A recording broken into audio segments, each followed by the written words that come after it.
Dennis, I love you. Congratulations. Happy retirement. Wish you all the best. Dennis, there are big ships, there are small ships, there are fast ships, there are slow ships, but the best ships are friendships. Good luck, my man. T-Mac, irreplaceable. You said it. I believe that. All the best in retirement. Way to run through the finish line, man. Love it. Dennis, pleasure to have known you. Good luck in retirement. Hope you play a lot of golf and travel to exotic places. Cheers. Dennis, I love you. You have always been wonderful, and I have the right to say that. And now you're even more wonderful. Now that you're retired. Yay! Congratulations, Dennis, and we're looking forward to seeing more of you and having a lot of fun with you. Hey Dennis, congratulations, well deserved, and I know this isn't the end, and we'll be seeing you from time to time, so looking forward to it, and congratulations. Congratulations, Dennis. You'll be missed. Best of luck. Hey Dennis, all the best in your retirement. Yeah, it was really a pleasure to spend time with you, and hopefully we're going to be in touch. Enjoy it. Congratulations, Dennis. We're so happy for you, and I cannot wait to read your children's book. Congratulations, Dennis. You're a rock star. Congrats. Dennis, congratulations. The best of life is in front of you. Love you. It's about damn time, Dad. That too. All right. So, a couple of things here. First of all, my name is Bob McNamera. I'm Dennis's youngest brother. And there's a couple of things you should know here. One is that the evening will be filled with fun and toast, of course. And you'll notice at your table a couple of things. There are some index cards that there's the 3x5, if people can do the math, but I don't see them on this table. Say thank you to everyone here. And for me, the theme is about gratitude. I'm very grateful, so very grateful for a really rewarding professional journey, but a fulfilling personal journey as well that will continue for years and years. But it's really a sense of gratitude, and I want to thank you who are here, hundreds who at Western who could be here, and frankly, maybe thousands of other people who have crossed my path, and I'm really, really grateful for that. So it's a matter of gratitude. Tonight is gratitude and me thanking you. I want to introduce some family members, but first I want to say, all right, we're going to have a show of hands. Who here, just so, again, it's a mixed crowd, who's here that works at Western? Kind of raise your hand. Okay, pretty good, pretty good. Who here is a alum of Pioneer Benson? Wow. Yeah? Yeah. Okay. And I'm raising my hand on every time, right? Who here is an alum of Western and Klangworth? Must be everybody, right? Okay. All right. And, okay. Who here is an alum of Atlantic Richfield Company? Ooh. Craig Barbario. All right. 1980. Tremendous guy, and that's where I started my professional career downtown. I also want to I want to mention who here was kind of a sales coverage ne'er-do-well that has kind of followed me throughout her career. Okay.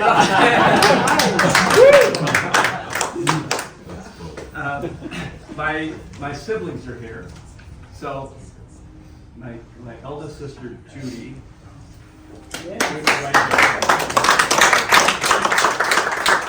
Judy is now retired as well. She's a PhD, medieval French literature. So yeah, she got the smarts. She recently retired as an English professor and ran the language lab at the University of Florida. So yeah, Judy, thank you for being here. Sister Ann next, not here, not able to be here, but her son Alex is here, who runs a pharmaceutical research lab. Thank you for being here. Thank you.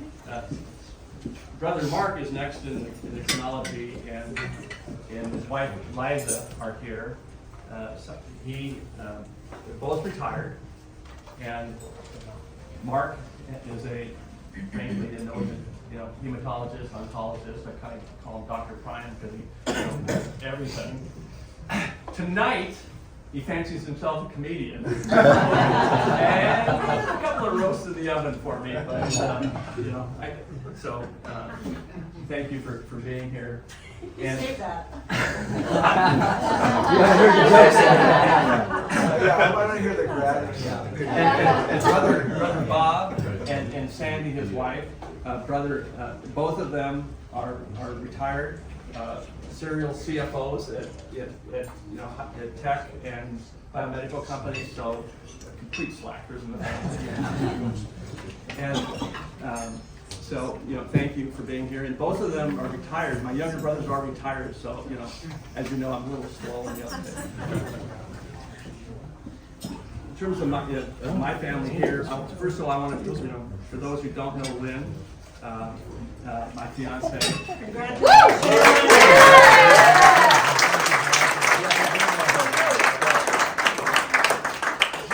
I hate talking about myself. It's Dennis, we gotta do this, we gotta do this. She's really thank you for doing this. And, post-retirement, what are we gonna do? Well, ask her, because that's what we're gonna do. Smart man. My eldest son, Ryan, is here. His daughter, sharing the spotlight, is 1-year-old today. And he has just accepted a role. He's moving over to Raleigh, North Carolina, and way to go, son, and congratulations for you. Middle child, Andy Mack, and his wife Bree are here. One half of the Mac and Biz rap duo. Patrick, he was from Mac and Biz, just so you know. Yeah. And tonight, actually, this is a great family thing where Ryan Brist's daughter is babysitting their 3 kids. So. All right. I didn't know that was enough. My daughter is unable to be here, but she's the brightest of lights, and I love her dearly. One person who's not here, except in spirit, is our sister, Sharon, who many of you now know, because she passed away a couple weeks ago. And it's a tough moment for the family, but it's also a moment of celebration, because she was the brightest of light. But she's here. It's a spirit of celebration. And so I want to say thank you to everybody, and I love you all, and let's party.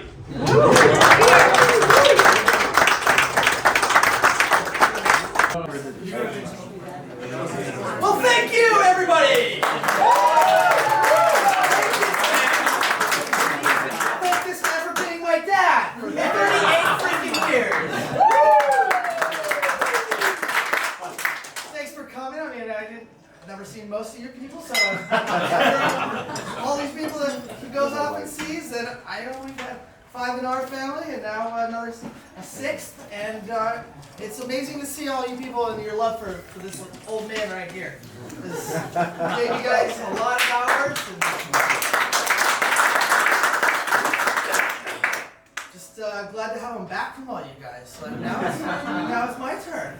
Little Addie, my daughter, is certainly going to be excited to have her Grandpa Mac back. So.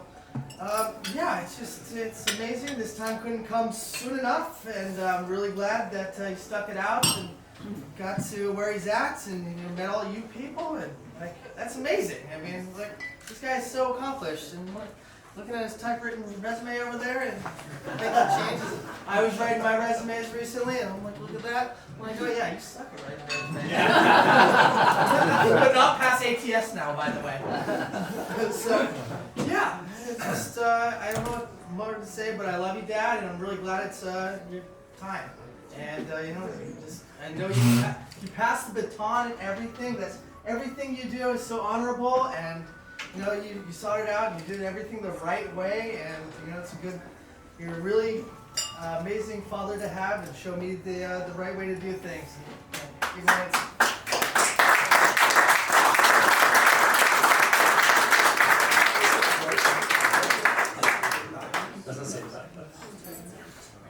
Alright, so I've got a few kind of little stories about my dad. Nothing too roasty, I'm going to leave that to Mark, and yeah, he's getting excited over there.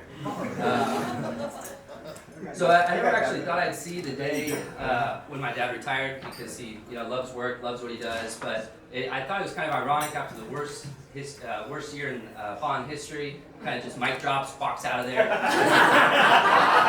People think it's because interest rates are rising, but I think the market in general is just sad to see my dad go. So. A little known trivia.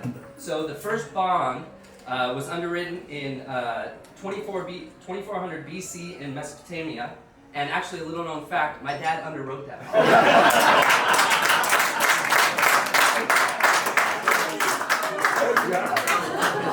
So I've got just a few little stories as well. So I remember when my dad joined Western, he basically he joined and he didn't have a CFA, and so he would go to the library on weekends. He would study, and I would always ask him, why are you going? Why do you need your CFA? And he goes, well, all the young guys that work for me have it, so I feel like I should have it too. And I remember I would always kid with my dad growing up, like, Dad, why are you in bed by like 8:30 or 9 every single night? And it's because he woke up at 5:30, and now that I do the same, I'm like, oh my God, he's a genius.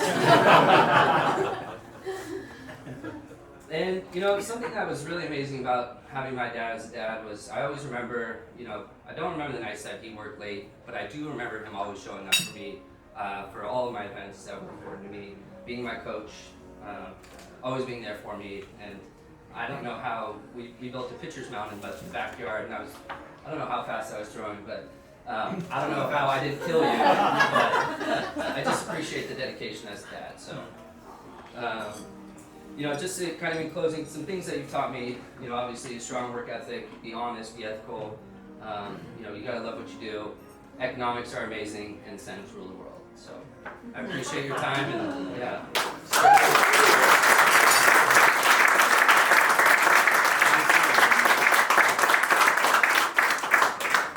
Let's party!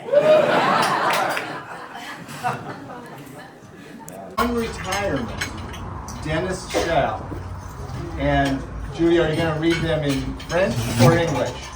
Your choice. The option. Unfortunately, my major was medieval French, and I never learned golf terms. Well, okay. Even though. Mulligan. In retirement. No, I can't. In retirement, Dennis should learn how to putt. I hope to see the return of Dr. Niles and Grandpa Mac forever. Nice. What should EMAC do in retirement? Spend time enjoying your grandbabies. Yay! Same idea. We should travel the world. See more baseball games. Move to Florida. In retirement, Dennis should not let up in his consideration of and advocacy for others. Wow.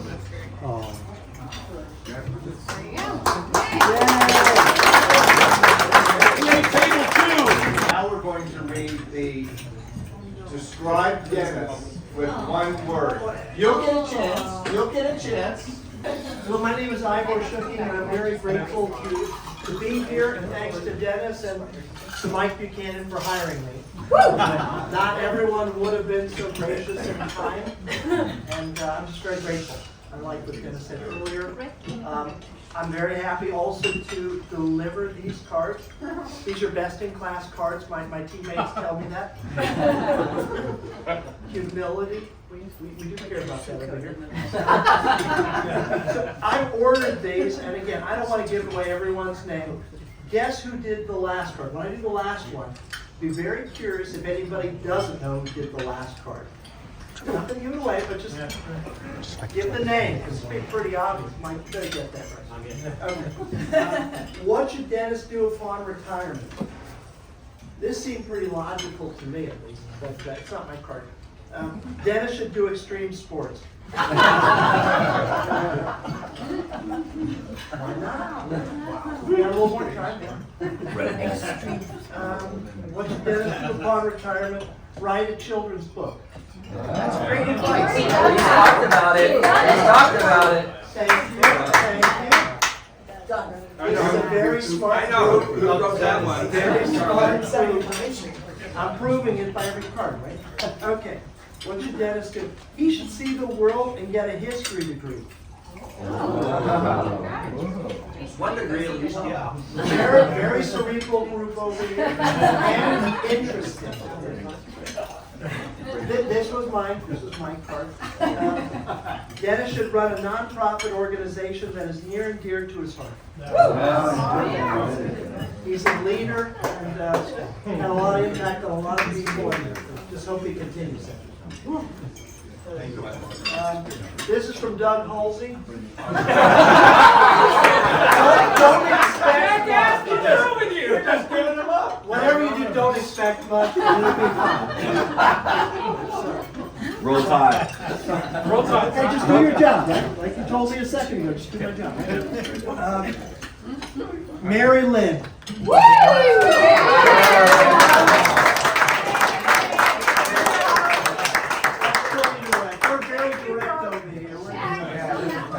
We don't beat around the bush over here. What to do in retirement? Whatever Lynn thinks is best.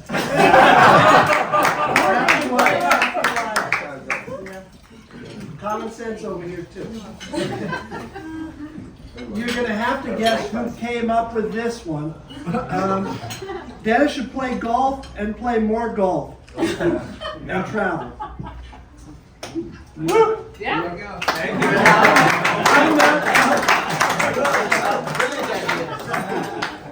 Great idea. Dennis should have to learn how to sail a boat. Sounds scary to me. It's risky. Okay, this is the quiz. Who wrote this card? Only one of us could have written this card. And again, if you don't work with us, you're probably not as familiar. But one person should be pretty obvious to most. D-Mac, what to do? Normalize sleep pattern. Take naps when tired. Sip whiskey. Check. Watch the M's. Buy short duration, high income.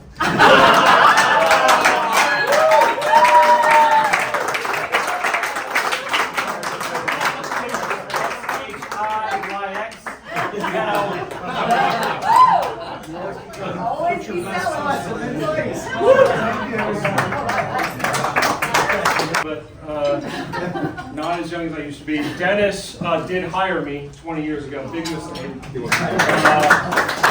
And now the boss has to sit next to me, so it is what it is. So real quick, upon retirement, Dennis should take up yoga and paddleboarding. I like this one, but you're going to be able to figure out whose it is. In retirement, Dennis needs to learn how to travel happily with my mom, a feat I have yet to master. It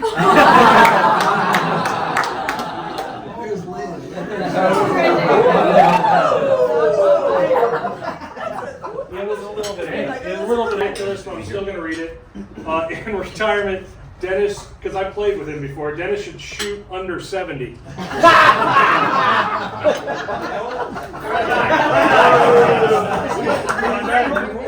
For 5 holes. Yeah, 18 holes or wait. That's tough. In retirement, this is a more serious one that I really love. Dennis should achieve his next goal of being involved with childhood educational reform.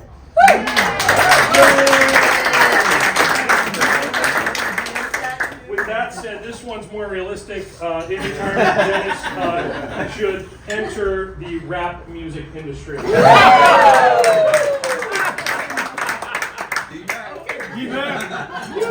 Upon retirement, Dennis should move to Ojai with Lynn.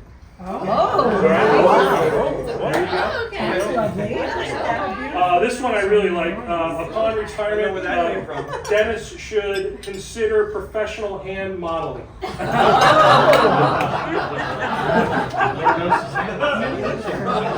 then lastly, I did run this one by Andy, and he thinks only some of the crowd's going to get it. I think enough's going to get it. Upon retirement, DMAC should complete the transition. I'm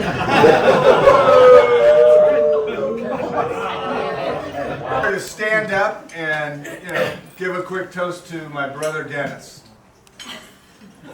Or not. All right, okay. I'll give a toast. All right. Greatest big brother in the world. Role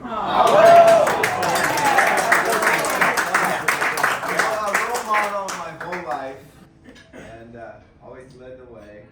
First guy with the paper route, going to high school, getting a letter. I didn't get that one, but he got 2 letters.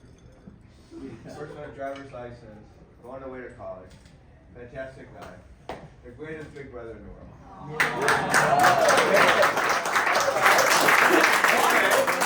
The truth will come out later, by the way. That's right. All right. Well, why don't we, I was sitting with Dennis, and it was shortly after he graduated from business school, and I said, what do you want to do? And he says, well, I want to have enough money to buy a solid gold elephant. I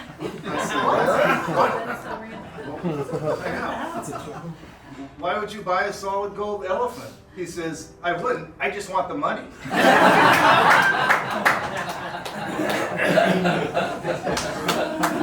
was not true.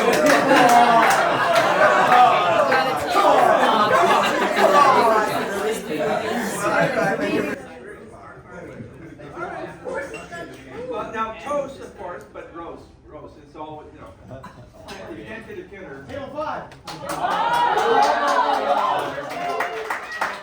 Dennis, thank you. We worked together at Kleinworth Benson. I was a part-time mom, 3, and you called me and Dresner bought Kleinworth Benson, and you called me into your office to fire me. And I said, I'm pregnant with my 4th child. Can you please extend my health care until 3 months after this child is born? And you somehow managed to do that. And then many, many years later, you hired me into my current role on the desk. So here's to the greatest possible.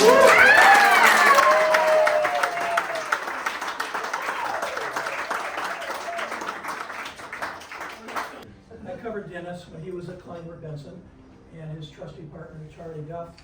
And I remember one time trying to sell him a bond, and he gently rebuffed me. And in desperation, I said, would it help if I whined? And he said, no, but it would be interesting. True story. And many times he rebuffed me in subsequent years, but he was always so nice about it that I felt good about being rejected. So Dennis, thank you for many years of friendship, and I look forward to, we don't live in Pasadena anymore. Rob and I look forward to some of those 4-hour drink sessions that we've enjoyed over the years. And for those of that I want Dale Snow, Rosemary's husband.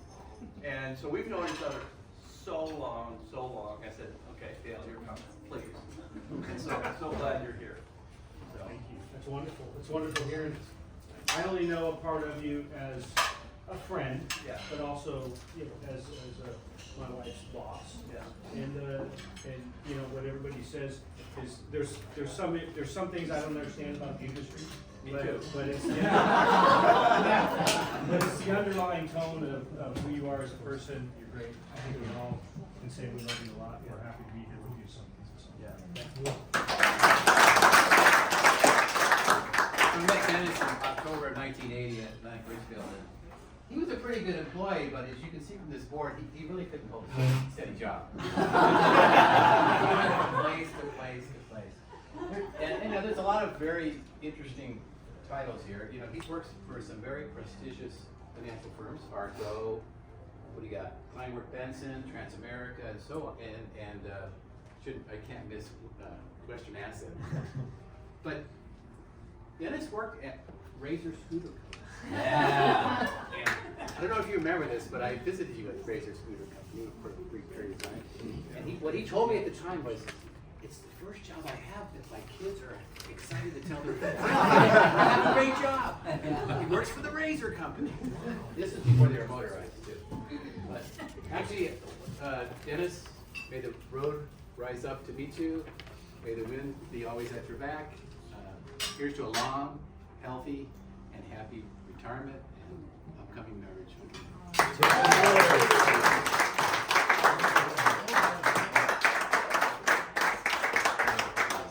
Certainly that I cherish, honestly, from the bottom of my heart. And I have a theory that all of us in life want to make the world a better place. We want to make the world a better place at work, in our lives, and everything else. In a moment, I'll ask you to raise your glass and toast Dennis, who I would argue has made all of our lives better. So how's Dennis made our lives better? So working with Dennis for the last year and a half, every single day, Dennis walks through the door and he brings energy. He brings a positive energy, an enthusiasm, and a positive attitude to all of us. Dennis brings a sense of humor. So for all my Western Asset colleagues in the room, how many days have you met with Dennis and worked with him where you've not shared a belly laugh with Dennis? Somewhere along the line. Dennis is a great listener. He's, for me, a year and a half, Dennis has been my sort of spirit animal, consigliere, sensei, showing me the ways of Western Asset, and he patiently and carefully listens to me. It's gotten a lot better with the hearing aids. A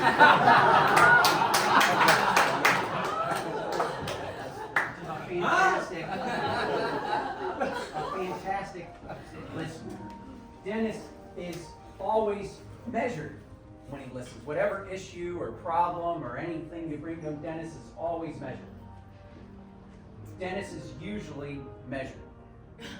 Dennis is often measured. So you can tell when you talk to Dennis when he's usually measured, but when Dennis feels strongly about something, the hands start going, the shoulders start going, the head starts going, and you know, Dennis feels strongly about this.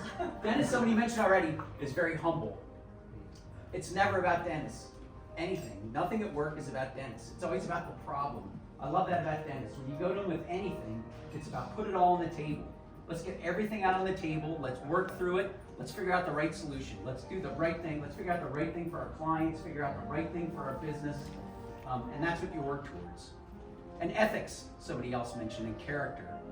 Dennis sets a great example for all of us in terms of always doing the right thing by everybody. Always a pleasure. So I would argue to you that for all of us who've had the pleasure to work with Dennis makes us better at work when he's in the room. Every situation that you engage, every problem, every situation you want to deal with, Dennis makes it better when he's in the room. He makes us better when he's there. I would argue as well, Dennis makes us better at work even when he's not there. Because for the example he sets, right, for the things that he teaches us about how to deal with issues and about how to deal with one another, Dennis makes us better. And I would argue too that Dennis makes us better outside of work. Dennis makes us better at life. So for all of you who have enjoyed the pleasure of getting out with Dennis and Lynn to a football game or to dinner or to a party or anything else, you know, they always make it better. So I'd ask you in this toast, raise a glass to Dennis and to Lynn. We're gonna miss you terribly. But even more, we're happy for you as you set on your next adventures. And again, echoing somebody else said in the room, we're happy for the people who are gonna get to spend time with you. Those of us who will miss you. He's run our structured credit group. He's run our high yield group.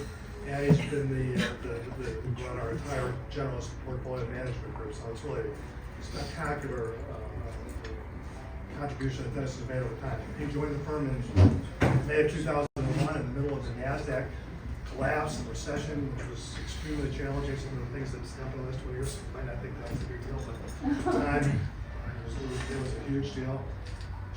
At the time he joined Western Asset, we had $80 billion in management, and we had 2 offices, and we had 3 product lines. We were transitioning from what had been known as a very small but very well-known boutique in the early 1990s to somewhat of a national powerhouse, and eventually we would start our international expansion. And for reasons that are obscure to me, because of my fantastic, really kind of exceptional interpersonal skills, and keen attention to detail, the firm decided that what we really needed was to have some serious managerial investment talent brought in. And voila, here comes Dennis. And day of his retirement, not $80 billion, but 466, not 3 product lines, but 94, not 2 offices, but 9.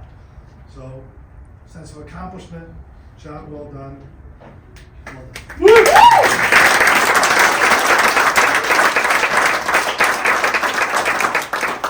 Not only do we have to get through the NASDAQ crisis, which I just mentioned, we had to absorb Citibank, which is just, it's like a whale, it's like a minimum, think of a small fund in Pasadena absorbing Citibank asset management.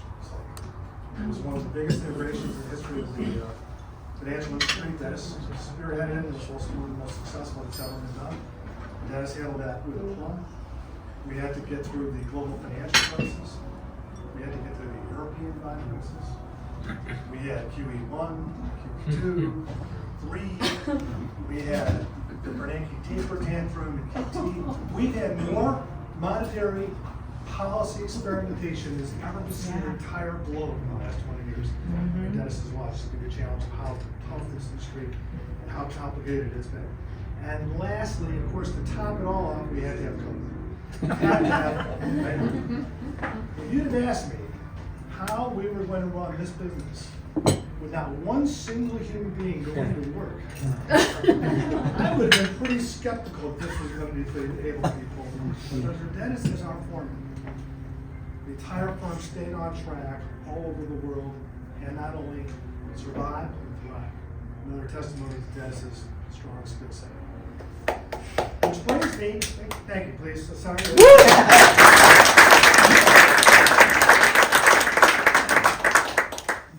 Which brings me to the story, which is therefore somewhat confusing me, because his role as COO, sick leave of absence, and Dennis took on his other responsibilities, which I've enumerated. Eventually, I was able to come back. Eventually, I resumed my role as CIO, and of course, I asked Dennis to be my CEO. Let's get like band to get together. Let's go. And my charm and personality is pretty well done, right? And I talked to Dennis. He said, "Ken, I would rather walk barefoot over cut glass." So how did he get this role for the second time then? So we looked for some people, couldn't find anybody we could get a consensus for, and our CEO, Jim, comes to me and goes, "Ken, the right guy for this job is Dennis." I wish I'd have thought of that. He goes, "You mind if I ask him?" I go, "Well, yeah." So I've always wondered, and I know it's a deep secret, and Jim is the godfather of our firm, but he obviously made Dennis an offer.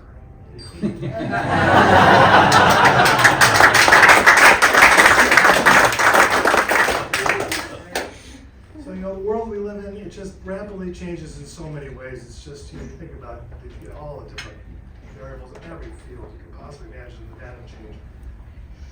The primary prerequisite that any investment management firm has to have in order to survive, let alone thrive, is the ability to react to radical change. And this is really where the stress comes in. And it's not only the investment side, but it's on the business side. On the investment side, when everything, the world's turned topsy-turvy, and you're like, oh my God, how are we, you get into those things, how are we ever going to get out of this jam? The stress, the anxiety. On the business side, the enormity, like you get the regulatory and operational challenges. Sometimes they're glitches, sometimes they're major problems, sometimes they're truly almost true catastrophes. Dennis is the rock solid member of Western Asset every single time. He's never rattled. It's how do we fix the problem? Never how do we fix the blame. Always focus on the path forward. It's extraordinarily amazing. Under fire, Dennis is not only steadfast, but he's always encouraging, as Drew has pointed out. Very encouraging, positive energy that's just really an organization that's really just so important. It reminds me of the famous words of Rudyard Kipling, who said, "He who can keep his head when all others are losing theirs." Obviously, just hasn't heard the news.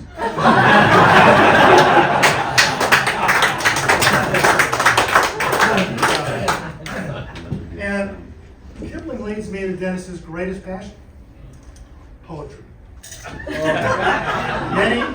Many of us have had dreams of how, when we were young, of how our lives might have turned out. Some of us probably dreamed of being professional sports. But Dennis dreamed of being a monk. And so this came to us at Western Asset in the form of the annual Dennis poetry reading at every one of our Christmas events. And Dennis said to me on more than one occasion, "Ken, these are some of the best poems ever written." Some other members of the audience have actually heard these poems and have actually said, and they're close, they said these poems are so superb, they're almost cringe worthy. And so I think that the audience really should decide. We should have a couple of snippets from our poet laureate.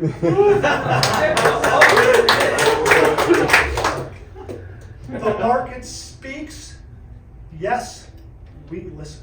A new year soon, we will christen.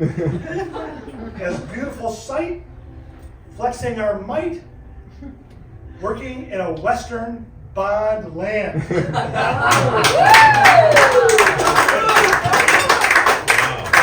And really, hard to top that, I know. QE3 shows signs of stopping, and some yields have started popping. But the funds rate is turned way down low, and Yellen won't let it go, let it go, let it go. Economic concerns are slowly dying, but there can still be good buying. As imbalances are not crazy, so let it go, let it go, let it go.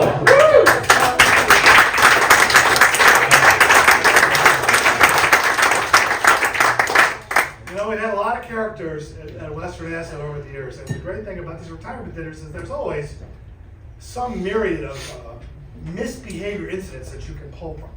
And I have pulled almost everyone I can think of to try and find a misbehavior at work incident for Dennis, and it has really been crickets. Very difficult. How much are you paying him?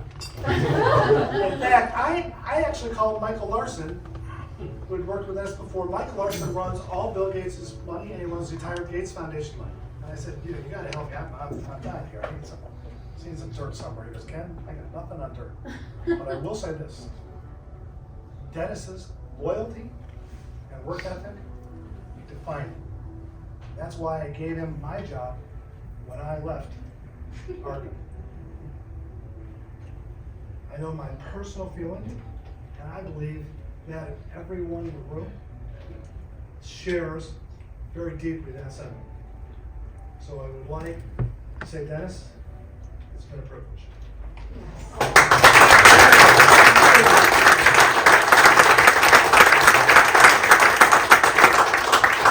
And it's one, so I wrote a few things because I just wanted to make sure I kept my thoughts straight. But as you leave, I want you to know that, something you should remember. You still leave a legacy in terms of think about all the people and what they've actually said to you or said about you. So this is what I wrote. I'll be quick, you know. And so it weaves in a little poetry and all that, you know, and a little rap. So life, you know, it says, friends, Romans, countrymen, lend me your ears. I come to bury Caesar, not to praise him. The evil that men do lives after them. The good is often interred with their bones. No matter how much good you do, it can easily be forgotten. Being victorious in life is about speaking to the generations coming after us, resourcing them under divine revelation, offering direction and clarity of vision of how they can actually go farther and fly higher. It is a challenge to give what you don't have. You cannot be what you have not seen in your own strength. I pray that you have lived a life relevant in terms of building others. In the concept of legacy, it's a spiritual principle. We must declare destiny not just over the children that we birthed, but also the other children that we did not birth, the children who are from broken home, damaged, bullied, and marginalized. It is necessary that we be compassionate towards others and be advocates. And I would just say this, Dennis, you know, in terms of, you taught a lot about leadership. You know, most important is that during moments you offer good works, offer service to your community, heal some wounds, and rekindle those hope in others, and still serve some away from apathy and indifference. And if there was any low moments while dealing with, you know, anything, you know, because we've been through a lot, you know, the pandemic, a lot of the other things in terms of unrest, and word, deed, or attitude, either be that through some era of temper, taste, or tone, that has caused anyone discomfort or created pain, I know it was never ever your truest self. You are always an authentic and generous person, and I appreciate that for you. Salute, friend.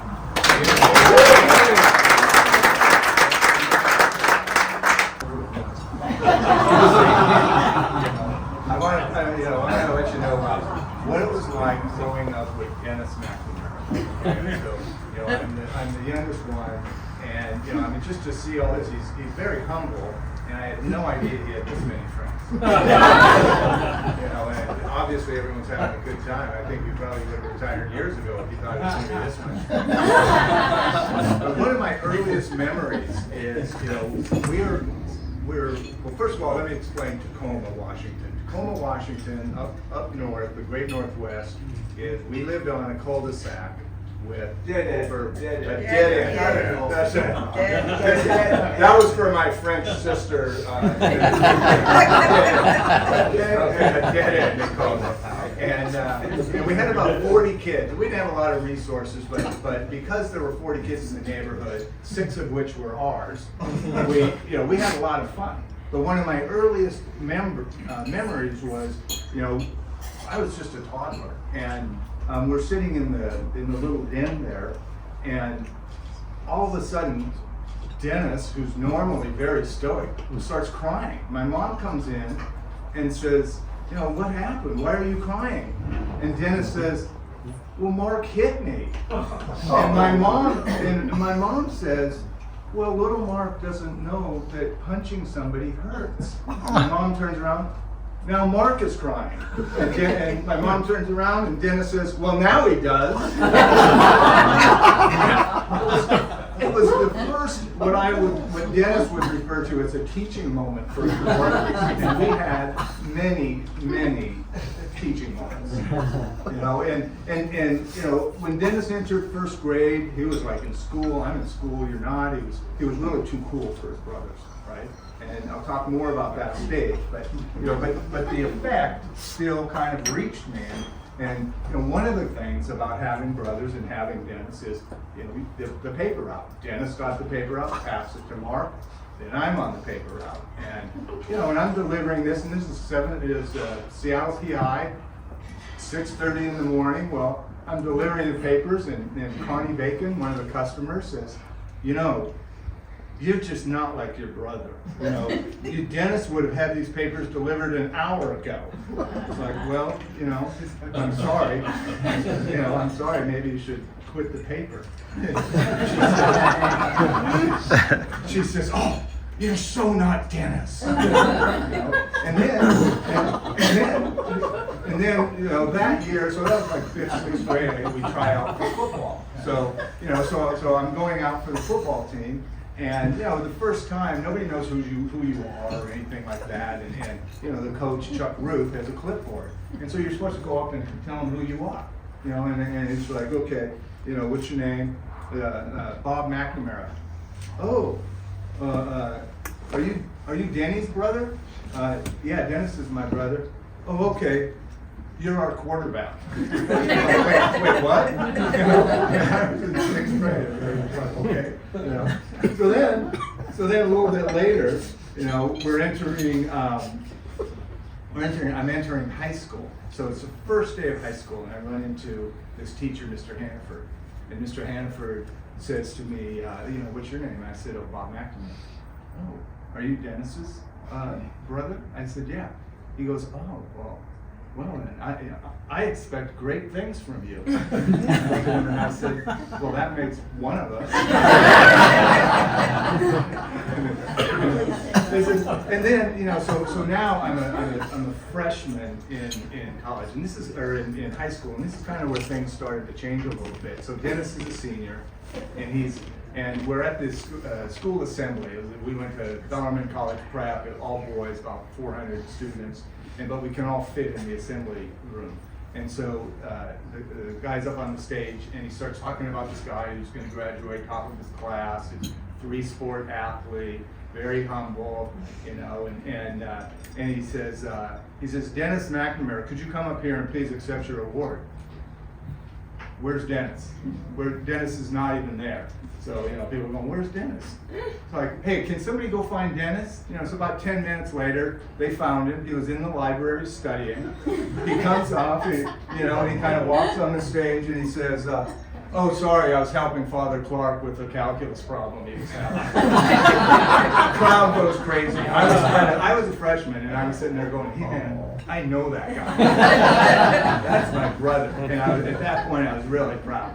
And then, you know, a year later, so now I'm a sophomore, and in high school, Dennis has gone off to college. And, you know, for football and you know, for high school, no facial hair. You know, hair was, you know, it had to be short. Parents were very strict, and so Dennis goes off to college to the University of Chicago, and he comes back at Thanksgiving, and so it's like the first time I'm sitting in the living room, and the door opens, and there's Dennis, and he's got hair down to here, he's got this big old red beard, and hair, big old red beard. I mean, he looked like the ginger Jesus. And my mom was like, oh my God. And I looked at him, and it was at that moment, I said to myself, I'm definitely going to college.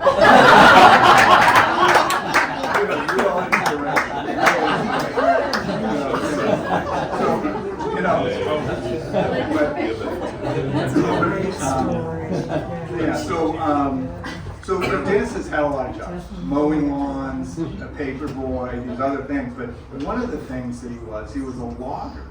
I mean, this is a logger in the forests of Washington State, and Dennis was what he said chokes. And chokes, if you don't know, when a tree has fallen, these are immense trees, you have to wrap a chain around it called a choke, and then the truck hauls them out of the forest onto another truck, and it goes to the mill. It's an incredibly dangerous job, but you know, we were just so happy because if you think about that kind of danger, I mean, if you think fixed income is dangerous, try being a logger. You know, although you know it would be kind of ironic if he got a bunch of paper cuts.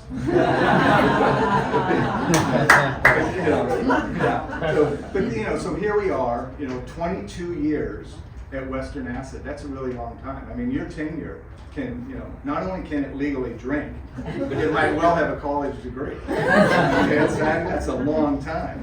And you know, do you know the difference between a bond and Dennis? Well, the bond matures. Actually, that's not true. That's not true. And there it was when we were growing up. There was this financial instrument named after Dennis, and during his stage, and it was called it was a bond, and it was called the Dennis McNamera Big Brother Bond. Yeah, it matured early, and it paid no interest to it.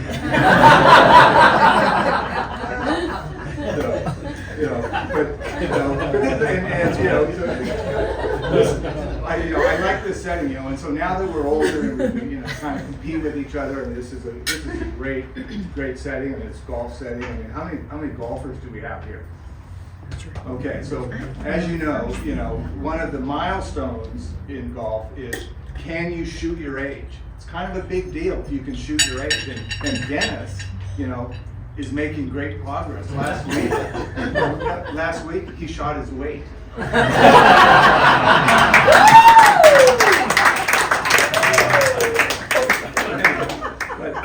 anyway, now that you're retired, so many things to do, so little talent. But seriously, you might call him colleague, you might call him associate, you might call him boss. I am one of the lucky ones. I get to call him brother, and even better, I get to call you big brother. And a couple of years ago, we were in New York, and I was making a presentation to Wall Street. Dennis had some meetings, and it happened to be at the same time that it just worked out. And it was just so cool. We were at Club 21, and I just remember sitting there, and it was almost like a culmination of our lives together. And I kind of looked at him and I said, wow, look at us. A long way from Tacoma, don't you think? And it just really was an emotional point for me, and it was wonderful. I mean, it was a great time. So, wanted to get that out there without tearing up. But anyway, so as I think about this, I want to thank you for being such a positive influence on my life. Our parents taught us a lot of things, but they taught us 3 things that were probably most important. The first one was have a good moral compass. The second one was get a great education. And the third one was have a strong work ethic. I mean, right here embodies all of those things.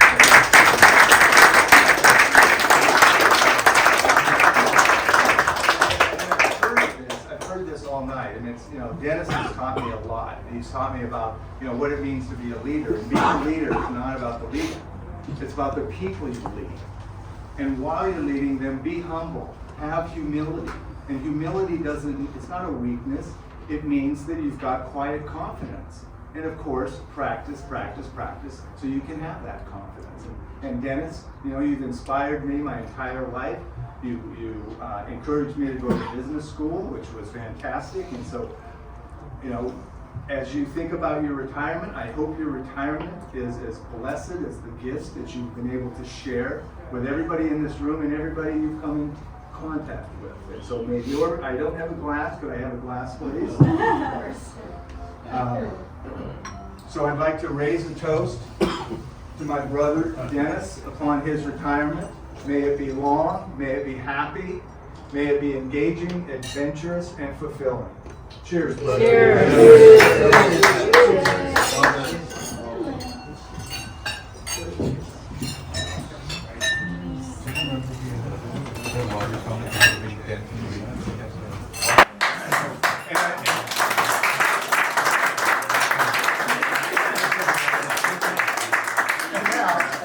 And now I'd like to introduce my older brother, the middle brother, Dr. Mark McNamera, who will also talk about growing up with this fine young man.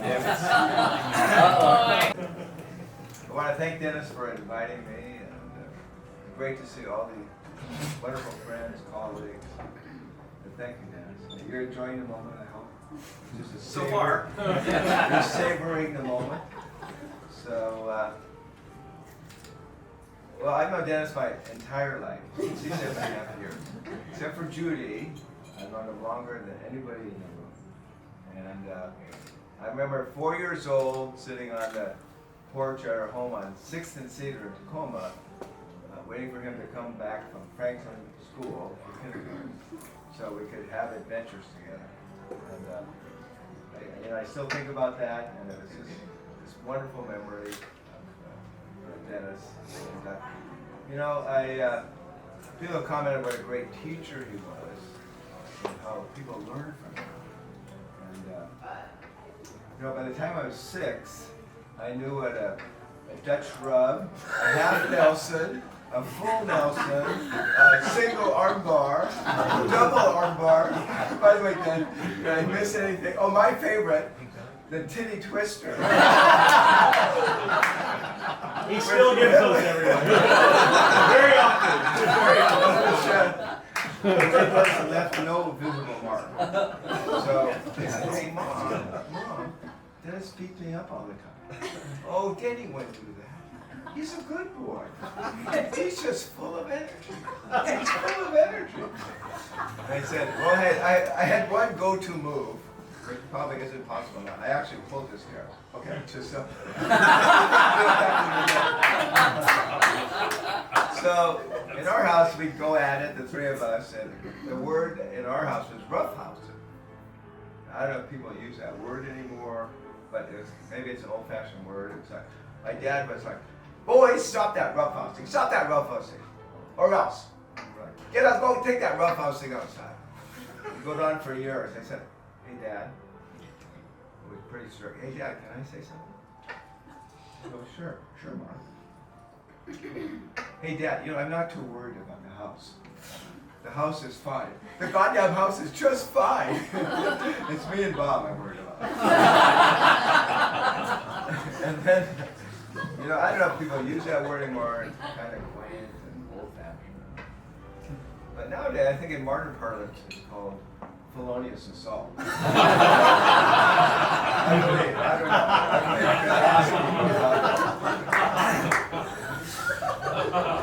Okay, so fast forward a couple of years, little Mr. Perfect is aged. I'm 7. It's Saturday morning, I come down for breakfast. I'm sitting there by myself, have my phone circle. Dennis comes down and says, hey Mark, good morning. Good morning, Dan. He goes, you want something else for breakfast? I'm thinking, why is Dennis asking? He never asked me what I wanted. He goes, oh sure, well, you want some juice? I said, yeah, I'll take some juice. He goes, well, we have orange or grape juice. What kind do you want? I said, oh, I'll take grape juice. So good old Dennis, we love Dennis. He pours his glass of grape juice. He's holding it right here. And he says to me, you want me to pour it on your head? What do you want? And it's that moment in life where it's like, the older brother, it's like, well, if I give in, he's already won. He's established his dominance. He's alpha male. I'm the meek little lamb going there. And I said, yeah, go ahead and pour it on my head. So we're going to stop the narrative for 1 second. We're going to show of hands who thinks Dennis, being the mature, wise, ever present, this guy with great judgment, put the glass on the table and said, okay, I proved back down. Okay, 3 people. You know what? That was my vote at the time. How many people in this room think, raise your hand, that Dennis actually poured the glass of grape juice? Wow! Well, winner, chicken dinner. So, but the grape juice on my head, my white shirt is all, purple. Mom comes down. Hey, Mom, Dennis just poured grape juice on my head. Mark, it must have been an accident. Denny's a good boy. He's just full of energy. Hey, Mom, a hand grenade is full of energy too. Did you ever think about that? That's a lot of damage.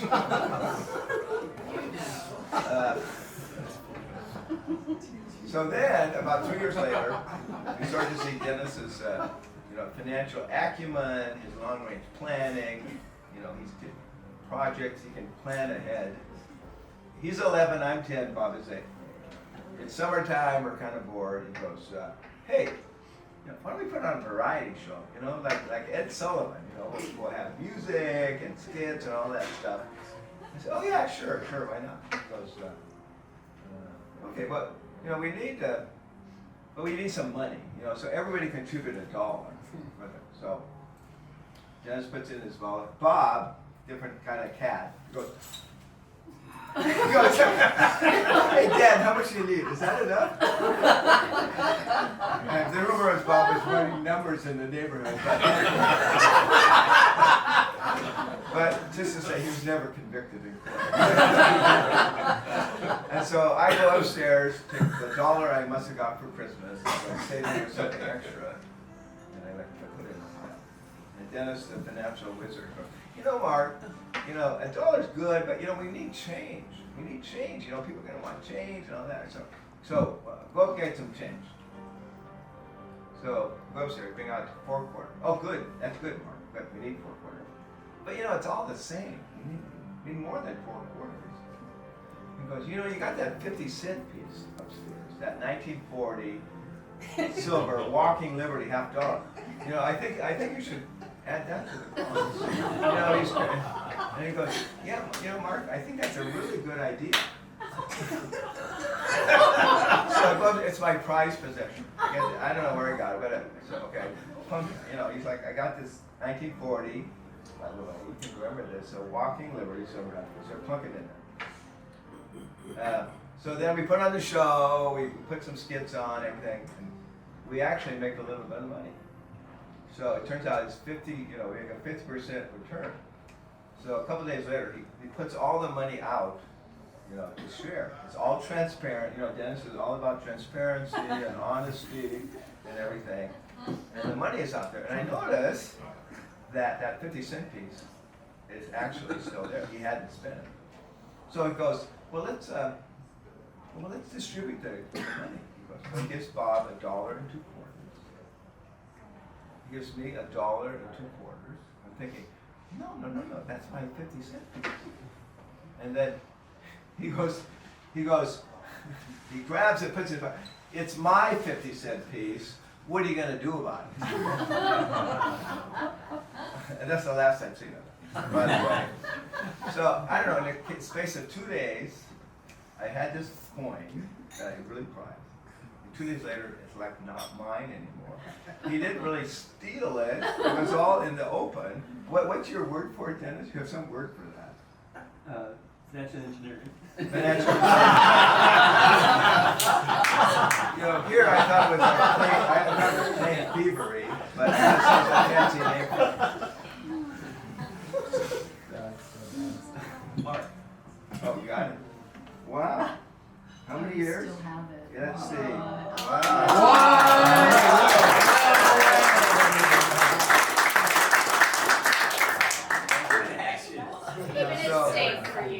So then we get to high school, and Dennis, as Bob was saying, first guy to get a paper route, go to high school, get a call, go to driver's license. He's on the football and baseball team, gets a letter. Excellent student, he's salutatorian, gets his senior writing award, all these service awards, and he's really becoming the mensch that we know and love today. And we got to give him credit.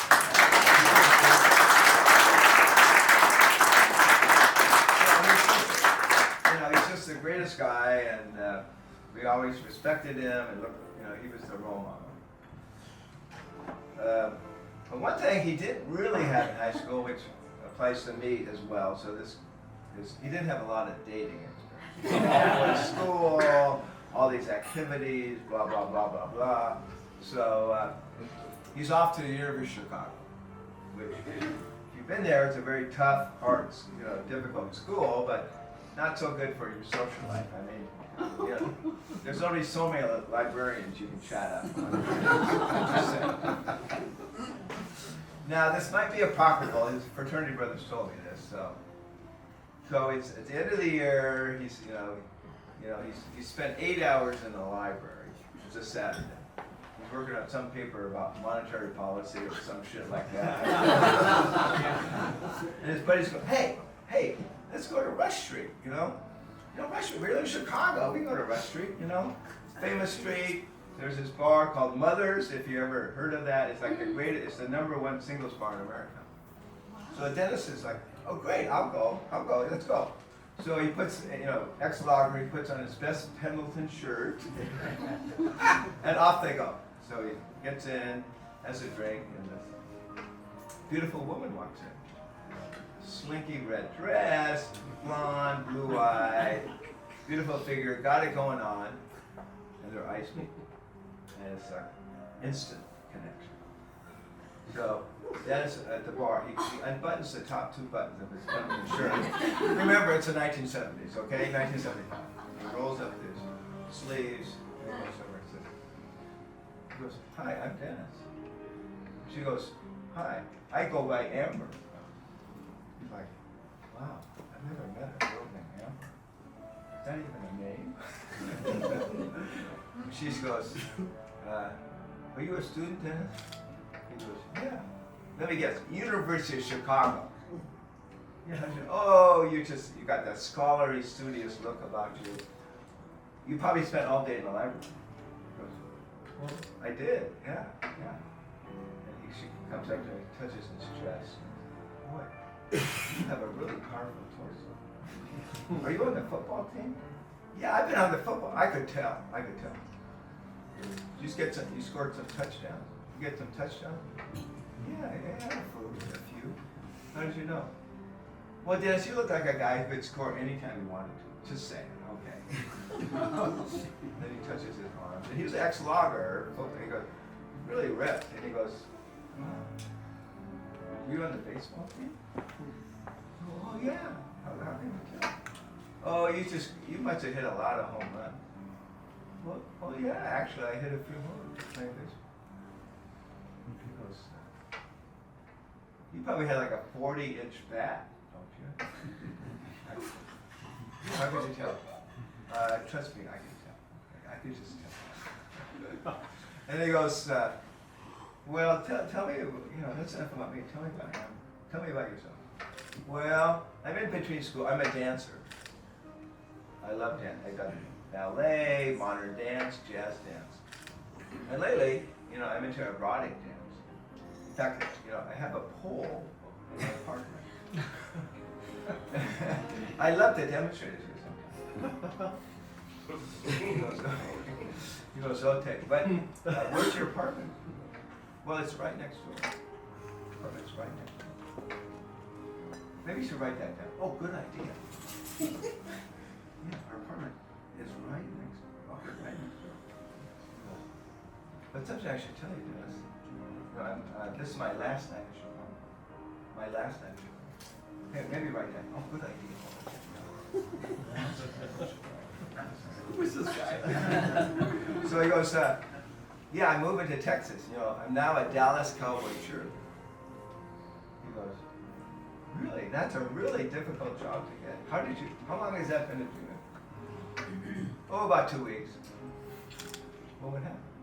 Well, I had dinner with the owner of the Cowboys, and he said if I gave it my all, I'd have a very good chance of making it. So what happened? Well, I did, and I did. I think about, you mentioned my horse, and so my days at Arco, 1980 out of business school, and a lot of different things I was doing. One job, issuing medium-term notes. Like, you have to be there at 5 a.m. in the morning. Hey, count me in. Nobody else wanted to do that. Count me in. I'll show up. I mean, that's, talk about, hard work and so forth. I mean, I kind of make up for talent that I didn't have because I worked hard. I'm showing up at 5 a.m. That's kind of my thing. I mean, so I ended up going, in my last job at Arco was as the manager of the money markets and foreign exchange trading. Michael Larson had that role. Michael had moved over to the fixed income side of the pension fund. And he gave me one word of advice for this junior trader that I inherited, Steve Walsh. And when Ken was on his medical hiatus, Steve was our chief investment officer. Steve, fantastic guy, and Michael says one thing to me. He says, Dennis, just don't screw him up. And he obviously went on, Steve did, to so many great things, and whether I did or not, any damage I might have done was reversed by Craig Barbario here, who succeeded me in that role at Arco. And so, those days were fantastic. And, Craig, thank you for being here.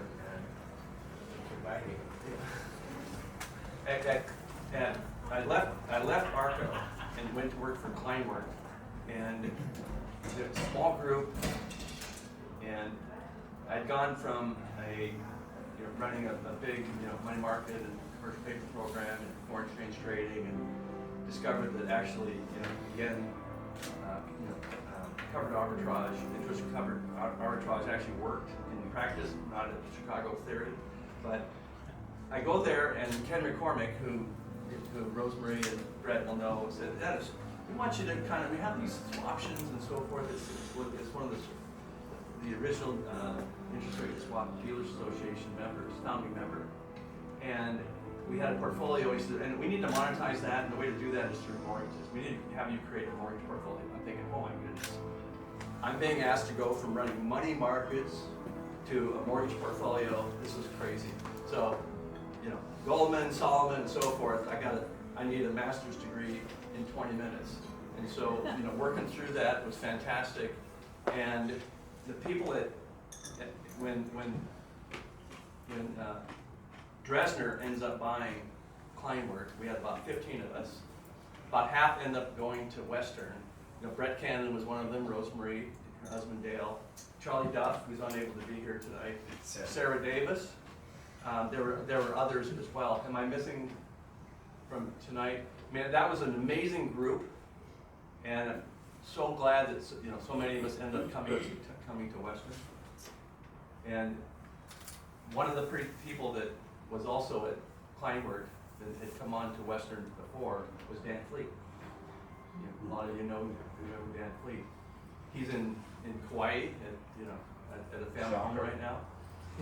And so in February, Ken mentioned May of 2001. Well, in February of 2001, I joined Western on a 90-day contract.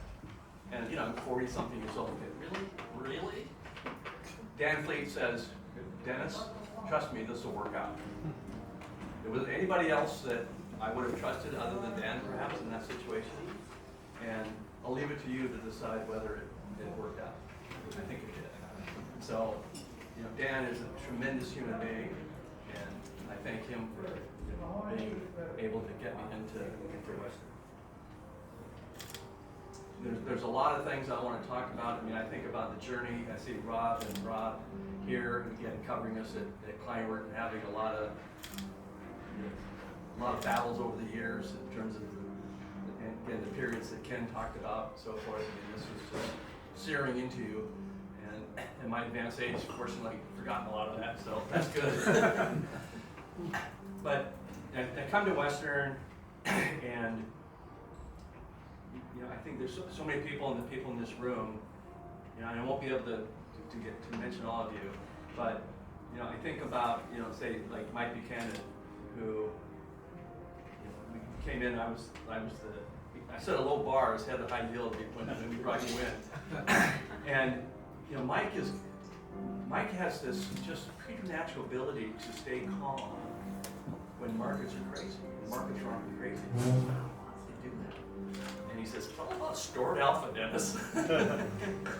And I think about DeAndre here, who I call sort of my corporate conscience.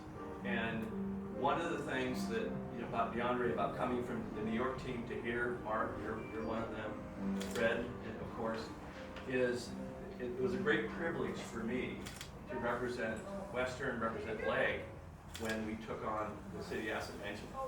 And it was great. So I was kind of the New York person then, and meeting people and so forth, and be able to work with the folks there and to understand talent and bring them to Pasadena. And so I think of DeAndre as one of those, Mark and so forth, and great careers. And frankly, if I think about my career, being able to bring talent into organizations, client work, and here, you know, that to me is maybe my thing I'm most proud of. I'm going to mention, you know, John Bellows here and Tim's accomplishments. For those who listen to it now, he actually throws in sports references, which trust me, it took a little learning for you to do. You know, there's three things you want to say about John. There's three things. Three things about John. John's really smart. I'm going to tell you that he's smart. You know, he's really good communicator and he's you know, great leader. So there's three things I'm going to tell you about John. So he's actually again throwing you know, sports references, which is fantastic. A lot of these people here have had, you know, in terms of your career starting at Western, I've been able to help bring along. Julian worked for me in the analytics department, and now he's, you know, a superstar, 4+ guy. Dan Alexander came in from UC San Diego, Tritons, baby. Yeah, we got two Tritons in the house, my son and Bree.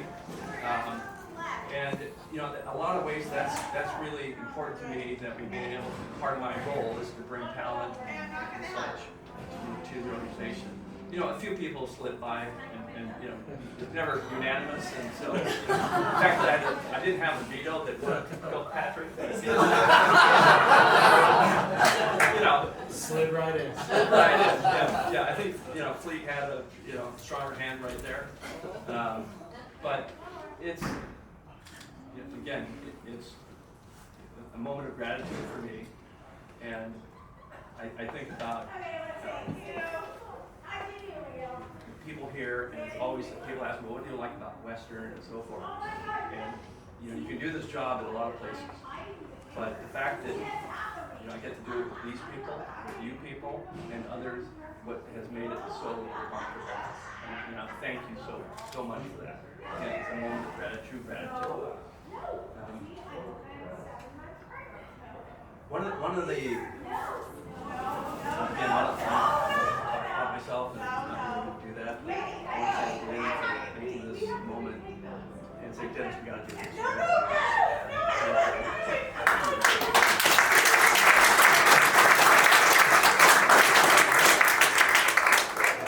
Again, those retirement cards, whatever she says. And I want to again thank my family is really important to me. My children, and Emma here, now Andy Mack.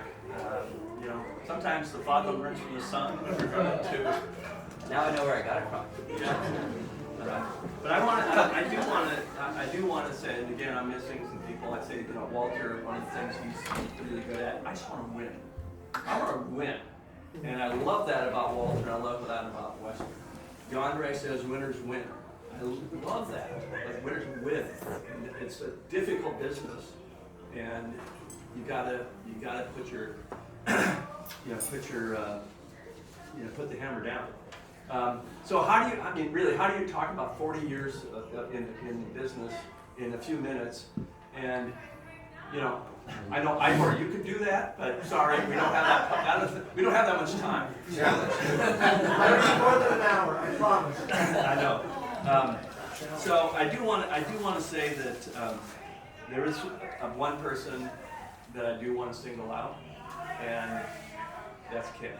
And you know, Ken is somebody who does not like to talk about himself, does not ever seek the limelight, and yet for me, he's been a fantastic leader for all of us, but for me as well, on a personal basis and a professional basis.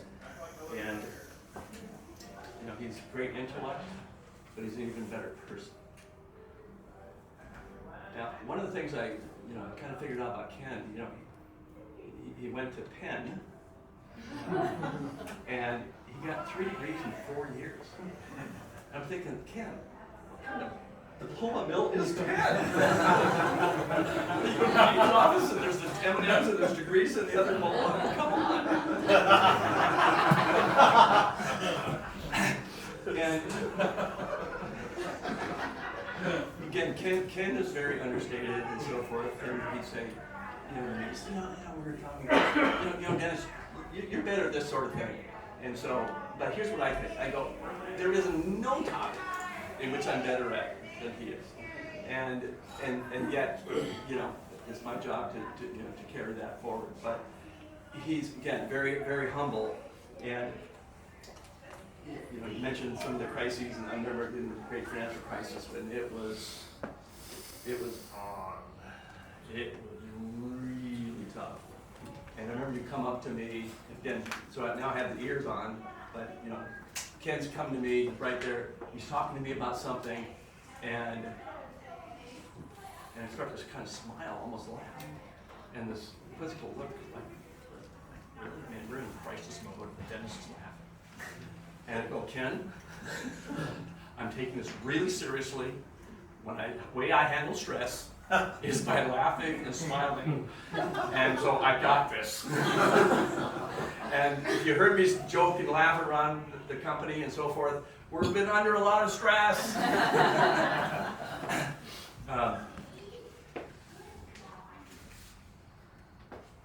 One thing else is, again, about sweating details and so forth. I think of again, Ken is you're taking things very seriously, personally, and so forth. And if you didn't know what was going on in the markets, you have to kind of check the color of Ken's hand. And there was, once it was pencils, and then it was stress balls, but there's the blue pens, and by the end of the day, his hand's blue. And I'm thinking, is this guy part Smurf? And he mentioned my role as kind of chief operating officer of the investment team, and I will say, particularly the second time around, I did not want to do it. And Ken said,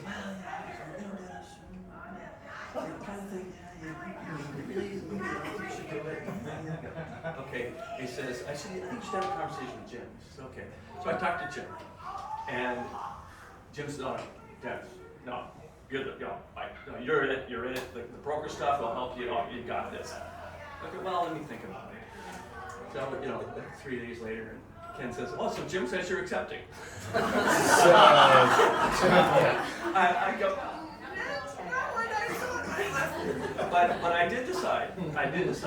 Again, when the CIO and the CEO ask you to do something, you do. And I'm glad I've done that. I am, I think loyal, and it's the mission, and it's been a great run. Ken calls me, sort of the chief of staff, and of the investment team, and I kind of say chief of staff. And it's really all the stuff that Ken doesn't want to do. Staffing is one of the things we do. And he goes, Dennis, how many people work here? He goes, I don't know. I said, about half, less on Fridays. But I want to say to everyone here,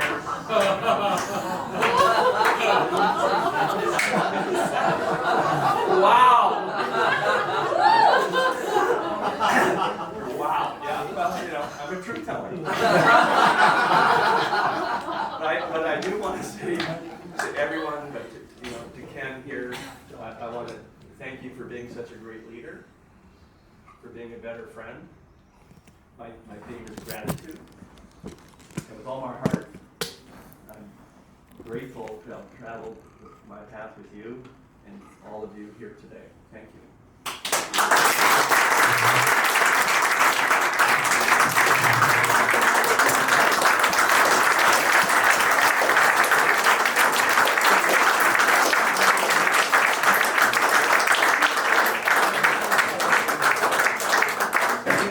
One, two, three. Happy retirement to you. Happy retirement to you.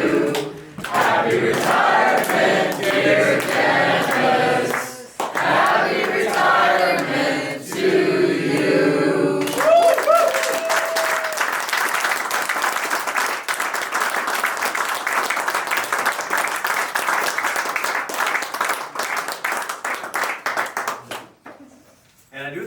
there's more drinks, so.